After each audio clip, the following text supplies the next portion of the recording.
Hello mga kaibigan, maligayang pagdating sa aking channel. Ngayon ay ibabahagi ko sa iyo ang isang video tungkol kay Demet at Ken.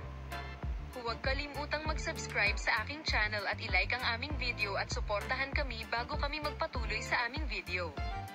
Salamat mula ngayon. Ang bono sa pagitan ng dalawang kilalang pangalan sa Turkish entertainment industry, Ken Yaman at Demet Özdemir, ay pumukaw sa imahinasyon ng mga tagahanga at media.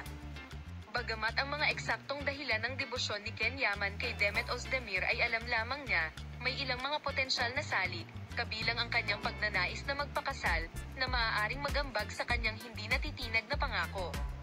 Ang on-screen chemistry sa Indian drama Early Bird ni Ken Yaman at Demet Özdemir ay naging mga pagkakaibigan sa labas ng screen, na humahantong sa patuloy na haka-haka tungkol sa posibleng relasyon kay Demet Özdemir sa totoong buhay. Hindi ko kailanman naunawaan ang katotohanan na ibinahagi nila pareho sa profesional at personal. Maaaring may dalawang puwersa sa likod ng kanyang pangako kay Demet Özdemir.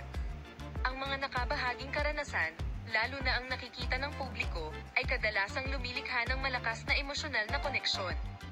Ang mga alaala ng tagumpay at paghihirap na nabuhay ng magkasama ay maaaring mag-ambag sa pagbuo ng isang malalim na ugnayan sa pagitan ni Ken Yaman at Demet Özdemir at maaaring maging sanhi ng Ken Yaman na hindi kailangan. Kung minsan ang pagiging nasa isang makabuluhang relasyon ay maaaring humantong sa personal na paglago at pagsusuri sa sarili. Nakikita ba ni Yaman ang kanyang bono kay Demet Özdemir bilang isang pagkakataon na lumago at matuto ng higit pa tungkol sa kanyang sarili? Ito ay maaaring maging mahirap para sa kanya upang magpatuloy sa kanyang paraan. Salamat sa panonood ng aming video. Sana makita-kita sa mga bagong video.